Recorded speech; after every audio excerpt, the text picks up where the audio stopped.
the big news is Elon Musk is back at sleeping at work, like back at sleeping on conference room couches. Like I think at one point he even slept on the roof of Texas, the Giga Texas factory. But he's supposedly back, shifting focus from politics, because there's a whole bunch of things that are going on right now in Tesla that are massive, or not just Tesla, but in all the companies he runs. Tesla looks to launch robotaxi here in June, which is just around the corner here. Optimus is supposed to be a legion of those before the end of the year. And SpaceX is launching its 8th Starship here tomorrow. So there you go. Lots going on. Optimus is huge. Optimus could change the GDP of many nations. And he said, one of his comments was, obviously I can't through Doge, with that alone, rescue the US dollar. He says we're going to have to increase the GDP. So there you go. Which is just an astonishing admission of defeat, really, isn't it? And it's almost like a counsel of despair. It's a very bleak thing for somebody to say that's been on the inside of Washington, to come out and say, like, there's just no way to fix this from the inside. Yeah, I mean, you look and under to the say hood. things like, we've just got to go to Mars and stuff. It's like, he seems to be in a very, very dark place. He lifted the hood and he looked underneath and he's like, yikes. Yeah. There you go. That is, that's very depressing the more you think about it, because, you know, his prospectus when he was campaigning for Trump was like, this is fixable. We can repair this. All we need is, we just need to use better technology, and we need to use like young employees that understand how the world works and all the rest of it. Oh, sorry, not the world, how the technology works. But apparently no. And he basically just came out and said, he just basically said, like, the Republicans are just too corrupt. And I thought that, like, with Trump, this was a possibility. We had an option to drain the swamp. Like, so he just took for granted that the Democrats were corrupt. And he thought, okay, maybe the Republicans will fix this. But now he's realized that they're just as corrupt, and it's all about poke barrel spending and all the rest of it. Too many of them have their face in the trough. And they're no different than our media in Canada, have their face in the trough and forget what their primary objective is.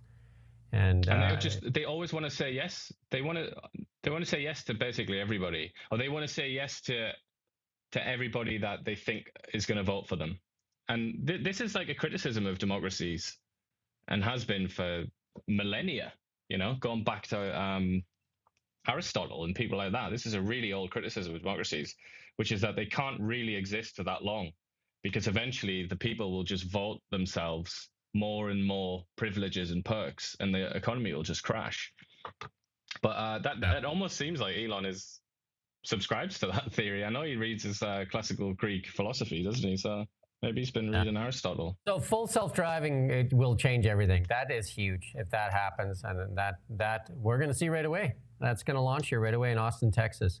And then the Falcon team, 450 rocket landings so far.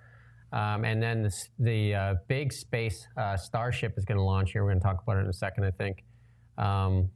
Yeah, and we'll skip that next one. But the Mazda discontinues the MX-30 electric vehicle. You can go past that one. So there you go. That Mazda didn't last very long, but it had some limitations. I think one of the things that I think they only sold like 16 in 2023, and then they sold maybe another 23 in the next year. Like, wow, that's terrible. Yeah. So yeah, but the range on this thing, maybe that's why.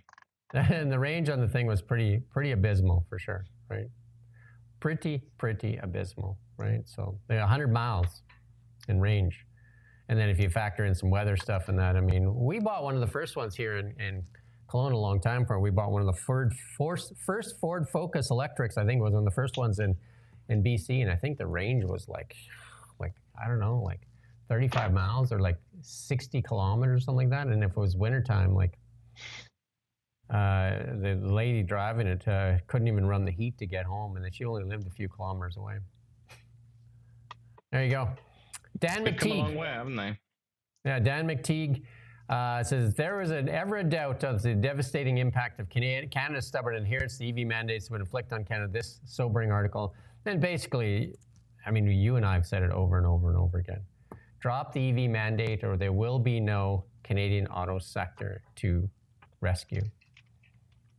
I was listening to the radio yesterday, I think it was. And, you know, Flavio Volpe, is that his name? The guy who's the head of the... yeah, that is his name. He's the head of the Automotive Parts Manufacturers Association. He's like one of the... Whenever there's a story about autos, he gets interviewed, Volpe. He was on the CBC, on the radio, and he was saying that the time has come now for Canada to build its own auto company, basically. And he was talking about all the supply chain and all the rest of it. Yeah. And I'm just thinking, it's almost like he's trying to avoid the real issue. It's like he's trying to say anything but what is really the cause here. It's quite, it's just interesting kind of gymnastics involved there. Do you know how many successful automobile companies have launched in North America in the last, I don't know, 50 years? Well, what's very interesting is he mentioned the company that you're about to mention, and he said, if Tesla can do it, then Canada can do it. He should mention the ones that failed to try to do. Canoe, Fisker. I could go on and on and on and name all these ones that couldn't do it. Rivian is still, that's still to be determined. Rivian is, still not selling a lot of cars. And then, there's a number of them that are having a very, very tough time to break. We showed that chart, it was a couple of weeks ago. The ones that are actually like just digging a hole, right? Rivian is burning billions of dollars. And these have huge baggers. They got lots of know-how, very entrepreneurial people involved. I don't know if Canada has, I don't know if it really has that kind of, team that it could put together to see this through. Because it's really, I was going to say it's 1 in a million in terms of like the people that you need to lead something like this, but it's more like 1 in 2 billion or something. I mean, it took Elon Musk to figure that out, who happens to be the most successful businessman of our time. Probably the smartest it's obviously person not something that just anyone can do. Smartest person on this planet as well. But also let's look at the legacy automakers that they know how to manufacture cars. They have money, and look at their success ratio right now. GM, Ford, Mazda. We just saw Mazda, Honda. They just delayed that EV plant. Probably never going to do it. Toyota. None of them make like EVs that compare to Tesla. So yeah, so if it's so easy, like he should see if he can garner up a bunch of investment and get her going. Put your money where your mouth is. He made some good rhetorical points where he was saying that there are some new arrivals like Vietnam and some other countries who are relatively new to auto manufacturing, whereas Canada has been there since the beginning. And Joe says we're fanboying Elon, I guess. I may be the fanboy, Iain not so much, but we have to recognize that he's leading the leading companies in the world, in the leading industries. Like he's not like barely ahead. Like he's leading in the leading industries.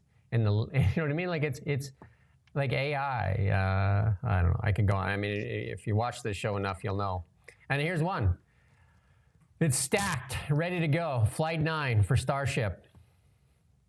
Like all the other, including China and everybody. This is his biggest success in many ways, I would say. For people that don't like 100%. Elon Musk, for people that really hate Elon Musk, I would say, forget Tesla and forget X and all the rest of it, PayPal or whatever. Just put that out of your mind and just look at SpaceX, because that is like. That's like the human soul there. That's beyond the business. That's something that's very important to our species, I think. And he's the only one that could do it. He's the only person that has succeeded in doing a lot of the things that SpaceX have done, like carrying up cargo into space at like crazy low prices and all the rest of it. You just can't, no matter how much of a silly Billy he is, and I do think he's quite a ridiculous person in many, many ways. You can't deny SpaceX is like a great thing that's happened to our planet, basically. So reusable rockets is the thing. It is the thing. Like it's amazing. And I just watched an interview with a retired Army person, and I can't remember his title, his rank, or whatever. But he said that Starship could actually be a way to move goods across the world, like very fast, because you go up into just past the atmosphere, and then you can move it like Mach 10.